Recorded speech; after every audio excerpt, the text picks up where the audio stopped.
Assalamualaikum warahmatullahi wabarakatuh. Alhamdulillah huwaladzi arsala rasulahu bil huda wa dini haqq liyudhhirahu 'alad dini kullih walau karihal musyrikun walau karihal munafikun wa kafa billahi syahida. Asyhadu an la ilaha illallahu wahdahu la syarikalah wa asyhadu anna Muhammadan abduhu wa rasuluh la nabiyya ba'da. Jamaah Masjid Raya Sumatera Barat yang dirahmati Allah dan hadirin dari Masjid Taklim dan juga dari peserta itikaf yang juga hadir bersama kita. Alhamdulillah, tentu kita tidak bosan-bosannya, tidak henti-hentinya, dan selalu untuk bersyukur kepada Allah atas begitu banyak nikmat-nikmat yang kita rasakan. Pagi ini nikmat kesehatan kita rasakan. Pagi ini nikmat kekuatan yang kita rasakan. Pagi ini juga kita mendapatkan udara segar dan banyak lagi keluangan waktu yang Allah berikan sehingga kita bisa hadir, dan semua nikmat tersebut dari Allah Subhanahu wa taala yang patut kita syukuri. Dengan kita mensyukuri, maka otomatis kita mendapatkan kenikmatan, dan semakin Allah berikan kenikmatan-kenikmatan. Jadi Bapak Ibu, kalau kita hidup ini ingin mendapatkan kenikmatan, mudah caranya. Syukuri apa yang kita terima. Tapi kalau kita tidak mensyukuri, tidak menerima apa yang ada pada kita, pada saat itu pula kita hilang nikmat kita. Contoh, ini sebagian besar nih pegawai negeri dapat gaji tiap bulan. Tunjangan terlambat, ngomel. Ketika ngomel itu hilang nikmatnya. Pokok terlambat tunjangan, itu ngomel tuh langsung hilang nikmatnya. Karena dengan ngomel itu hati kita resah, gelisah. Nah coba, kalau kita alhamdulillah, walaupun terlambat, gaji masih ada. Alhamdulillah saya pegawai negeri. Itu orang lain nganggur. Orang lain mau kerja, nggak pernah keterima. Saya alhamdulillah. Oh gaji dapat. Terlambat tunjangan nggak apa-apa. Nikmat. Nah dengan kondisi begitu kita langsung dapat nikmatnya. Nah kata Allah, la in syakartum la azidannakum wa la in kafartum inna azabi lasyadid. Tambah lagi nikmatnya. Nah, jadi Bapak Ibu, mudah untuk mendapatkan nikmat itu. Syukuri aja. Jangan cari ke atas, cari ke bawah banyak. Kalau mencari gubernur, wah ya susah. Gubernurnya cari ke presidennya susah. Tapi cari ke bawah, pasti kita akan mensyukuri apa yang Allah berikan. Nikmat kita. Jadi ada pegawai, mukonya kusui, mukonya lusuh. Kamu heran. Baku kusui, iya Pak. Iko kerajo banyak apa segala macam. Ya namanya pegawai tentu kerajo banyak. Syukuri pekerjaan yang banyak itu. Alhamdulillah. Sehingga kita senang, wajah kita ceria dan menikmati hidup ini dan bisa menjalankan pekerjaan dengan baik. Baik Bapak Ibu, dan berikutnya salawat salam kepada Nabi kita Muhammad Rasulullah SAW. Nah materi pada hari ini itu sudah hampir di penghujung dari kuliah Tauhid bersama saya. Kali ini yang ke-29, yaitu rangkaian dari Ma'rifatul Quran, yang di awal kita berbicara panjang lebar makna syahadatain, ma'rifatullah, ma'rifatul rasul, ma'rifatul Islam, ma'rifatul insan. Udah selesai semuanya. Sekarang kita masuk Ma'rifatul Quran, ini pun sudah di penghujung. Yang ke-29 dengan judul Muqtada al-Iman bil Quran. Tuntutan keimanan kita kepada Al-Quran.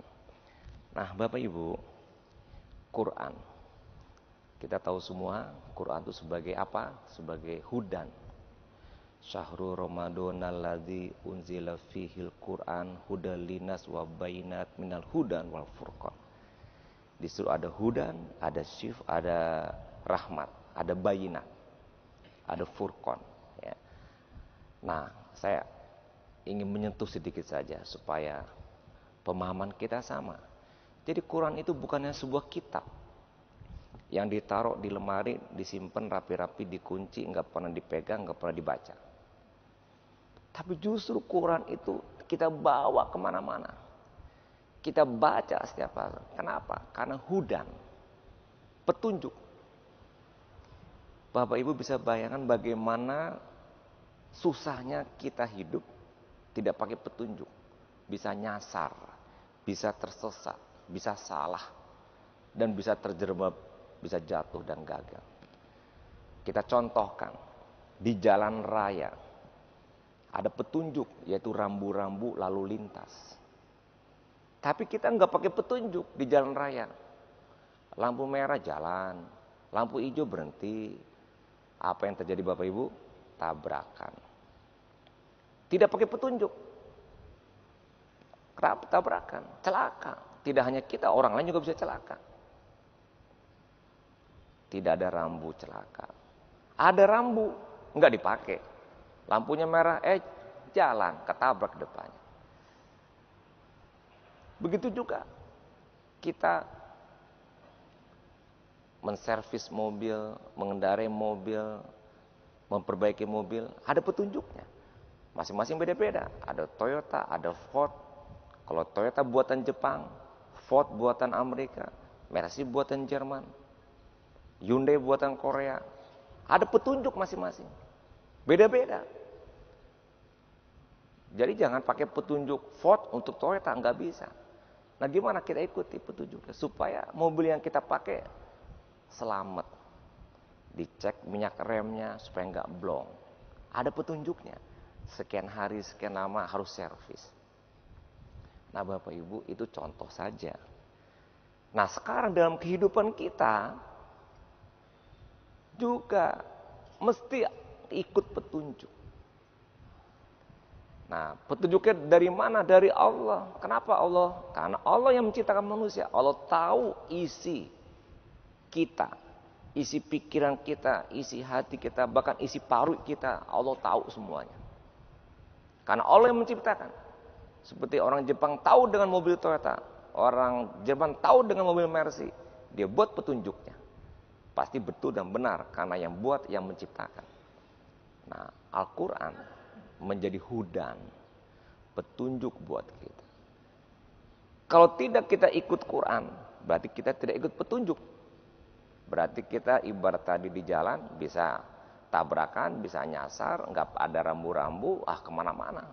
Di tengah lautan nggak ada petunjuk kompas, bisa mati di tengah lautan. Di hutan nggak pakai petunjuk kompas, kita nggak bisa keluar hutan, bisa mati diterkam harimau dan kelaparan. Begitulah akibat kita tidak mengikuti petunjuk. Oh Pak, kan kita punya akal. Oh Pak, kita punya pikiran. Betul. Akal dan pikiran kita belum tentu benar yang kita pikir itu. Tapi kalau mengikuti petunjuk, pasti benarnya, tidak ada salahnya. Apa saja petunjuk dalam Al-Quran? Oh banyak Bapak Ibu. Makan, minum. Wa kulu wasrobu wala tusrifu innahu la yuhibbul musrifin. Makan, minum, nggak boleh berlebihan. Petunjuk. Coba kita nggak ikut petunjuk Quran, berlebih-lebihan makan. Sakit jantung karena kolesterol, hipertensi karena kolesterol, stroke karena kolesterol. Kenapa kolesterol? Makan berlebihan. Makan karbohidrat berlebih, diabetes. Wah, kena ke darah, langsung dead. Nggak ikut petunjuk. Nggak boleh makan babi, nggak boleh makan bangkai, nggak boleh makan binatang buas. Petunjuk, ikuti itu, pasti selamat. Tapi kalau kita pakai pikiran, babi kan enak. Ada orang katanya yang pernah mencoba makan babi enak katanya. Dengan pikiran dia, kita makan. Tapi dia tidak tahu Allah ciptakan babi itu memang untuk dijadikan haram, untuk dimakan. Karena ternyata babi itu dagingnya sama dengan daging manusia, susunan biologisnya. Kalau penyakit ada di babi, daging itu kita makan, penyakit itu akan hidup juga di daging kita. Sama-sama habitatnya. Tapi kalau sapi, kambing enggak. Nah itulah susah. Allah Maha tahu. Itu baru makan, minum, tidur diatur juga. Tidur di malam hari kata Allah. Siang hari kerja. Nah itu hudan Bapak Ibu. Ya, di Al-Quran. Masalah makan, masalah minum, masalah kerja yang sungguh-sungguh, yang disiplin, masalah waktu wal asr. Kalau kerja sungguh-sungguh, waladina jahadu fina. Oh banyak lagi ayat-ayat yang saya ingin mencontohkan. Bahwasanya sebagai petunjuk. Bahkan Al-Quran selain petunjuk pun sebagai asyifa. Wa nunazzilu minal Qur'an ma huwa syifa'u rahmatul lil mu'minin. Sebagai obat. Kadang saya juga bertanya, orang kan kalau berobat sakit, itu kan ada pil. Ya, ada kapsul, ada sirup, ada yang diminum. Betul Bapak Ibu? Tapi kenapa Al-Quran kok bilangnya Al-Quran jadi obat? Apa kita makan Qurannya? Apa kita minum air dicelupin dengan Quran? Enggak, itu salah semua. Jadi Bapak Ibu tanya ke dokter ya. Itu yang pergi ke rumah sakit itu sebagian besar sebabnya karena psikis. Karena mental, karena perasaan. Contoh yang sederhana. Anak-anak kita kalau mau ujian besok atau minggu depan, oh batuk semua sekarang itu. Pada demam, kok batuk itu dia cemas karena perasaannya khawatir nggak lulus. Kita yang mau ujian mau ini,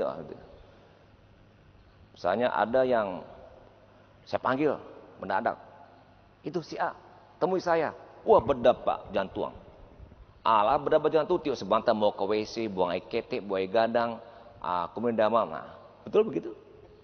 Itu cemas, stres. Kalau berketerusan dan tiap saat seperti itu, sakit jadinya.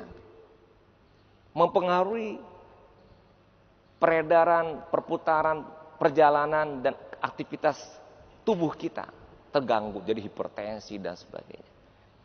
Bapak Ibu, ada orang tua sakit mendadak ketika mendengar anaknya kecelakaan. Ketika anaknya naudzubillah ada musibah langsung. Itu sakit jantung, sakit hipertensi. Itu penyebab banyak karena masalah psikis. Masalah mental, oke. Itu contoh-contoh banyak lagi kecuali kalau kecelakaan luka-luka itu fisik gitu. Tapi yang namanya jantung, namanya hipertensi, namanya stroke, namanya dapat depresi, macam-macam itu semuanya psikosomatis. Dari jiwa. Nah, Al-Quran datang kepada kita untuk menenangkan jiwa kita. Alladzina amanu wa tatmainu qulubuhum bizikrillah. Ala bizikrillah tatmainu qulub. Alladzina amanu wa amil sholihat tubalahu wa husnu ma'ab. Ingat Allah, tenang jiwa. Baca Quran, tenang jiwa. Kenapa? Allah semuanya. Kok gimana penyambung korelasinya? Mau ujian, kan cameh awak Pak, kok ndak lulus? Betul. Berdebar kan jantungnya? Iya Pak, betul. Akhirnya kan batuk-batuk? Iya Pak, betul. Terus baca Quran, kok bisa sembuh? Nah, baca Quran. Quran itu firman Allah. Dengan kita baca Quran, Allah memberikan perlindungan, Allah memberikan rahmat, memberikan berkah, memberikan kebaikan, memberikan kata Allah yang memberikan ketenangan. Wa ja'ala, Allah jadikan kepada kita suatu ketenangan, itminanu qulub. Terus apa yang muncul pada diri kita? Ngapain kita cemas menghadapi ujian? Toh Allah nanti yang menentukan beres. Ngapain kita takut rugi dagang? Kan Allah yang ngasih rezeki. Ngapain kita takut cemas jabatan akan copot? Ngapa takut?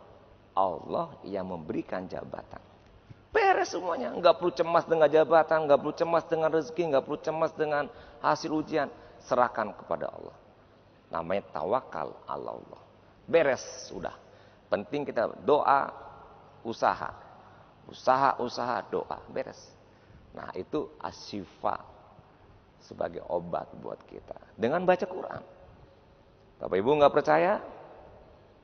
Silakan dicoba. Akan begitu kalau kata orang tukang obat kan begitu. Percaya nggak percaya? Coba aja. Nah sekarang ibarat saya tukang obat begitu. Nggak percaya kalau saya bilang Al-Quran ini obat, bacalah Al-Quran. Pasti saya jamin. Tenang. Setidak-tidaknya lagi baca Quran tuh nggak pernah marah-marah. Ya kan? Lagi baca Quran nggak pernah kecewa, nggak pernah cemberut. Lama-lama Allah berikan suatu perlindungan.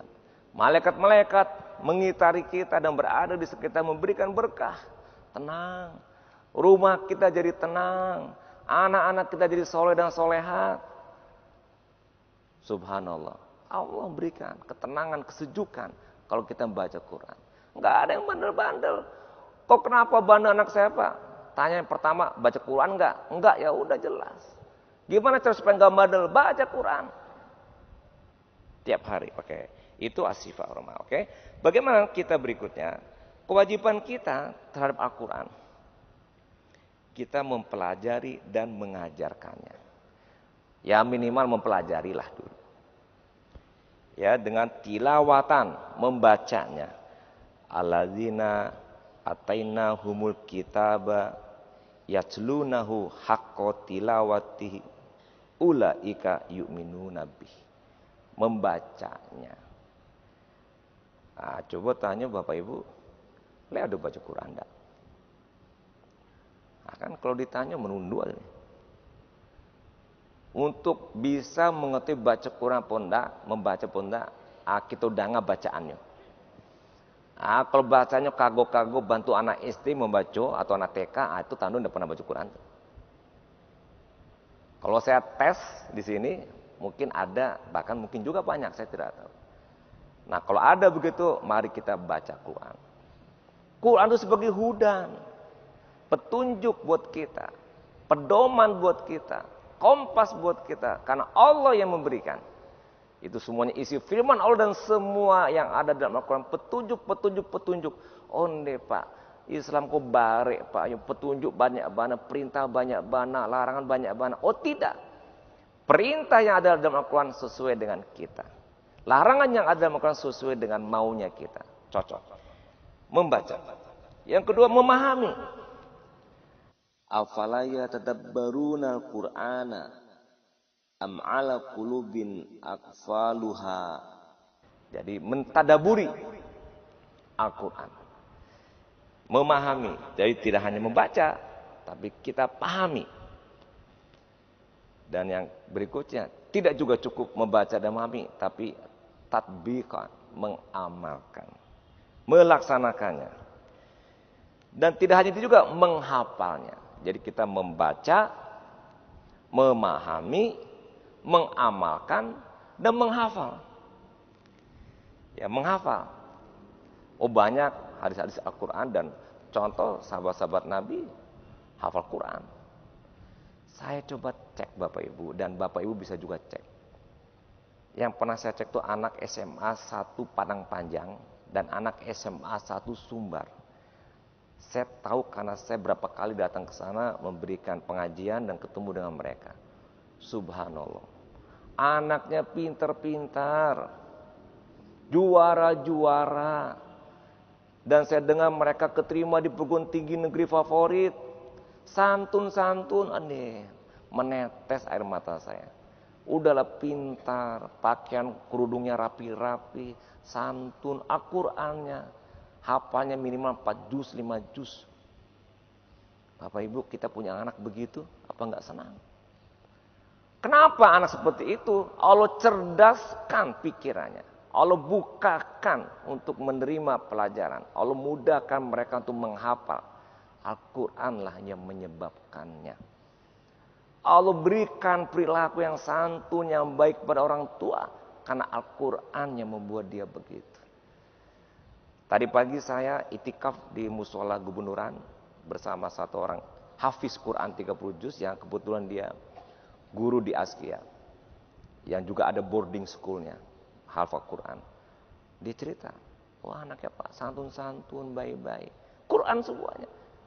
Jadi Bapak Ibu, marilah kita amalkan ini dalam kehidupan kita, termasuk anak-anak kita. SMA 1 Sumbar yang punya Sumbar sama juga. Wah subhanallah. Tapi Bapak Ibu, anak yang gak baca Quran, aduh nakalnya, isengnya, kreatif yang gak betul, banyak macam-macam. Bapak Ibunya kecapean, ngelarang, nyuruh, gak didengerin. Tapi kalau dia baca Quran, gak usah dilarang, gak disuruh, malah dia yang Kadang-kadang negur kita, Bu, ala azan kok enggak sembahyang? Kadang-kadang ada kawan saya, dulu sama-sama di DPR. Katanya, Pak Iwan, ini gara-gara binaan Pak Iwan di UI nih. Katanya, kenapa? Saya nggak bisa terlambat sholat maghrib. Saya nggak bisa terlambat sholat subuh. Bangun tidur aja terlambat dibangunin katanya. Sambil bercanda senang, dia ngomentari anaknya bagus begitu. Dia sendiri kadang malas-malas begitu. Nah, begitu akhirnya. Karena Al-Quran. Nah, kemudian mari kita tarbiyah diri kita dengan Al-Quran. Dengan membaca, dengan memahami, dengan mengamalkan, dan dengan melaksanakan. Kita tarbiyah. Kita juga tunduk dan patuh kepada apa yang dikeluarkan dalam Al-Quran. Tunduk, patuh, dan benar semuanya. Ada yang komentar, Pak, Al-Quran mau baca kisah-kisah sih Pak. Citu-citu zaman dulu bantu dongeng, bantu fiktif. Tidak. Itu adalah penggambaran peristiwa yang akan selalu berlaku di setiap zaman dan berlaku pada saat ini dan juga berlaku pada dulu, walaupun pelakunya berbeda. Menceritakan Fir'aun, namanya Fir'aun dulu ada, sekarang pun banyak, namanya macam-macam penguasa yang zalim. Dalam Al-Quran diceritakan juga Hammam, banyak juga sekarang teknokrat, birokrat yang zalim, banyak. Al-Quran juga menceritakan Bal'am, sekarang juga banyak, dan ada ulama-ulama yang mungkin tidak betul. Karun, dulu juga ada, sekarang juga ada. Konglomerat, pengusaha-pengusaha kaya, yang rakus, yang tobat dan sebagainya. Tapi isinya benar. Berlaku untuk menjadikan ibrah buat kita. Hikmah yang kita pelajari. Peristiwa laki sama laki, perempuan sama perempuan, hubungan seks. Ada dulu, ada juga sekarang. Jadi Bapak Ibu, Al-Quran semuanya tidak ada kadaluarsa. Dan tidak ada yang tidak relevan. Dan tidak ada yang tidak siap dipakai. Semuanya siap dipakai. Bacalah. Pahamilah. Amalkan dan hafal sebagian. Kemudian kita pun menyerunya kepada Allah. Dan kemudian kita menegakkannya di muka bumi Al-Quran tersebut. Insya Allah tidak ada satupun perintah Allah dalam Al-Quran yang menyusahkan kita. Tidak mungkin ada. Tidak ada satupun perintah Allah yang membuat kita menderita. Tidak ada. Semuanya untuk manusia, cocok, pas dan mengena dan juga sangat dibutuhkan oleh kita. Sehingga Al-Quran, kalau kita baca, kita akan mendapatkan kebaikan. Dan insya Allah kita sukses di akhirat dan juga dunia. Allah akan jamin kita masuk surga saat kita membaca Quran. Dan yang pasti di dunia, kita menjalankan sesuatu yang sudah pasti benar, tidak perlu trial and error.